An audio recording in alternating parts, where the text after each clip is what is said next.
Саламатсыздар оқушылар, бүгінгі біздің тақырыбымыз бірлесіп жұмыс істеуге арналған есептер шығару. Яғни қараңыздар, мысалы бірінші комбайн егістікті 15 сағатта, ал екінші комбайн сол егістікті 10 сағатта жинап алады дейді. Яғни екі комбайн жеке-жеке өздері жұмыс жасаған кезде, яғни біріншісі 15 сағатта, екіншісі 10 сағатта жинайтын болып тұр. Ал егер екеуі бірігіп, екі комбайн бірігіп, осы егінді неше сағатта жинайды деген сұрақ қоятын болса, олар біздер бүйтеміз. Әуелі берілген санға кері сан табамыз. Мына жерде 15 бар. Сол 15-ге кері сан, ол 15-тен 1 болады. Арады. Екіншісі екеуі бірігіп дегеннен біз арасына қосу қоямыз. Екіншісі 10 сағатта. Сонда 10-нан 1 болады. Яғни 10-нан 1-ге 15-тен 1-ді қосатын болсақ, сонда ортақ бөлімі бізде. Ол ортақ бөлімі 30 болады. 30-ды 15-ге бөлгенде 2 болады. 30-ды 10-ға бөлгенде 3 болады. Сонда 2 жердегі бірім 2, 3 жердегі бірім 3 болады. Сонда 30-дан 5 деген сан шығады. Арғадай. 30-дан 5 дегенде кері сан табу керекпіз. Ол 30-дан 5-ге кері сан, ол 5-тен 30 болады. Ал 5-ті 30-ға 5-ге бөлген кезде ол 6 шығады. 6. Яғни екеуі бірге жұмыс жасайтын болса, онда 6 сағатта тапсырманы толық орындайды деген сөз. Яғни жауабы мына жерде 6 болады. Келесі екінші тапсырманы қарайық.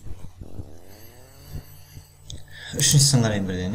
Шебер белгілі бір жұмысты 18 сағатта, ал сол жұмысты екінші шебер 27 сағатта бітіреді дейді. Екі шебер бірігіп орындаса, сол жұмысты қанша уақытта бітіреді дейді. Яғни қараңыздар. Мына жерде бірінші шебер 18 сағат, оған 18-ге кері сан 18-ден 1 болады. Қосу 27 сағат, екінші шебер 27 сағатта орындайды дейді. Яғни 27-ден 1 болады. Тең болады. 18-ден 1 мен 27-ден 1 екеуінің ортақ бөлімін қосамыз. Ортақ бөлімі 54 болады. 54-ті 18-ге бөлген кезде 3 болады. 54-ті 27-ге бөлген кезде 2 болады. Сонда 54-тен 5 болып тұр. Енді мынағыдай кері санға айналдырамыз. 54-тен 5-ге кері сан 5-тен 54 болады. 5-тен 54, яғни ол 10,5-тен 4 деген сөз. Яғни қараңыздар. Мына жерде сағатпен берілген, бізде 10,5-тен 4 сағат деген айтпаймыз. Сондықтан біз сағатты минутқа айналдыру керекпіз. Мына жерде 5-тен 4 сағат ол 1 сағатта 60 минут болғандықтан алым бөліміне 12-ге көбейтіп, яғни алымды 12-ге көбейтіп. Сонда 10,60-тан 48 дейді. Сонда бұл тең болады 10 сағат 48 минут деген сөз. Яғни 60-тан 48 деген сөз 48 минутқа тең. Сонда жауап 10 сағат 48 минут, мына жауап болады. Дұрыс жауаптың саны 2 дейді. Мына жерде қараңыздар, мән беріп қарасаңыздар, 2 болғандықтан 10,5-тен 4 сағат деп те жазып қойған екен. Арғада кеттік. Үшінші есеп. Мынадай. Хауызға 2 құбыр арқылы су толтырылады. Бірінші құбыр жалғыз хауызды 12 сағатта, ал екіншісі 8 сағатқа кеш толтырады дейді. 2 құбыр қатар аққанда хауызды қанша уақытта толтырады дейді. Енді қараңыздар, мына жерде бірінші құбыр 12 сағатта толтырады десе, біз 12-ге кері сан ол 12-ден 1 болады, сондықтан мына жерге жазамыз біз 12-ден 1 деп.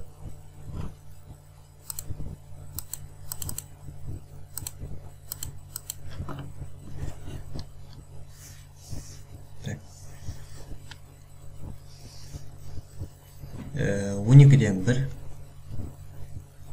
Келесі, екіншісі хауызды 8 сағатқа кеш толтырады дейді. Яғни мына 12 сағатты толтырса, 8 сағатты кеш толтырады деген сөз, ол 20 сағатты толтырады деген сөз. Сонда 20-дан 1 болады, тең болады. 20 мен 12 ортақ бөлімі ол 120 немесе 60 болады. 60 болады. 60-ды 12-ге бөлем, мұнда 5 теңге. Мұнда 60-ды 20-ға бөлгенде 3 теңге. Сонда 3, 5, 8 болады. 60-тан 8. Қысқарады ол 15-тен 2 болады. 15-тен 2. Сонда бір стойчик кері санға айналдырсақ 2-ден 15 болады. 2-ден 15 дегеніміз ол 7,2-ден 1. Manada енді қараңыздар. 7,2-ден 1 сағат деп айтпаймыз біз. Оны 30-ға көбейтеміз алымында бөлімінде. Сонда 7,60-тан 30 болады. Яғни бұл 7,60-тан 30 дегеніміз 7 сағат 30 минут дейміз. Ара дегендік. Келесі тағы бір мысал көрсетейін. Қараңыздар. Жанар кілемді Т күнде, ал сәуле кілемді 3 Т бөлінген 5 күнде тоқиды дейді. Егер екеуі бірлесіп кілемді 15 күнде тоқып бітірсе, онда жанар осы жұмысты неше күнде орындайды дейді. Яғни біздерде айнымалы ретінде теңдеумен берді. Жанар Т күнде болатын болса, ол 1 бөлінген Т болады. Ал сәуле 3 Т бөлінген 5 болғандықтан ол 3 Т бөлінген 5-ке керсін, ол 3 Т-дан 5 болады. Екеуі бірігіп 15 күнде жұмыс жасайды. Яғни 15-те бар. 15-тен 1 кешіріңдер. Так, мына жерде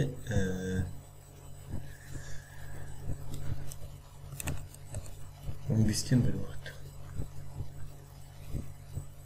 Сонда қараңыздар. Т-дан 1-ге қосамыз 3 Т-дан 1 тең болады 15-тен 1 дейді. Т менен 3-тен ортақ бөлімі ол 3 Т. Ал мұнда 3-тен кет, мұнда 1-ден кет. Сонда 3, 5, 8 болады. Тең болады 15-тен 1. Енді қараңыздар. Мына пропорцияны шешу үшін біздер Т-ны 3-тен табу үшін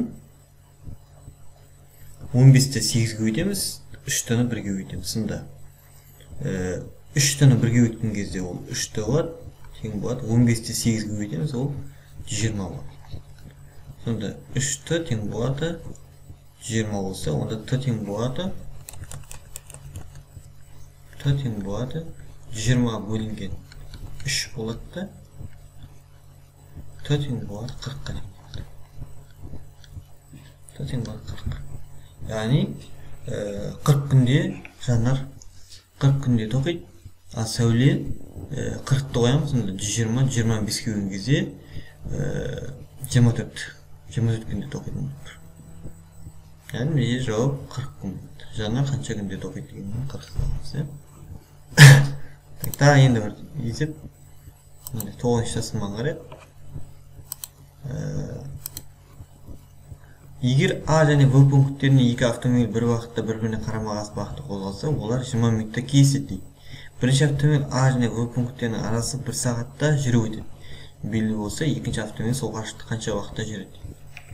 Яғни 1 сағат дегеніміз ол 60 минут. Яғни барлық жолды біріншісі автомобиль 60 минутта жүріп өтетін болғандықтан 60-тан 1 болады. Қосылған екінші автомобиль уақытын айтпаған, сондықтан оны X-тан 1 деп алайық. Тең болады, екеуі 20 минутта жүріп өтеді дейді. Так. Сонда 20-дан 1 болады. Енді қараңыздар. X-тан 1 табатын болса, осы жерден 60-тан 1 теңдіктің оң жағына барып, сонда 20-дан 1-ді сол күйінде жазып қоямыз. Қосу болғандықтан мына жаққа азайту болып барады, ол 60-тан 1 болады. Сонда 60 пен 20 ортақ бөлімі X-тан 1 сол күйінде жазылады. Тең болады. 60 пен 20 ортақ бөлімі 60 болады. Мұнда 3 теңгеде. Сонда 3-тен азайтан 1-ді ол 2 болады. 2 менен 60 қысқарады. Сонда ол 30-дан 1 болады. Енді қараңыздар. X-тан 1 тең болады 30-дан 1 болатын болса, онда X тең болады 30-ға деген сөз. Осындай қалған тасымаларды өздеріңіз онлайн мектептен шығарасыздар.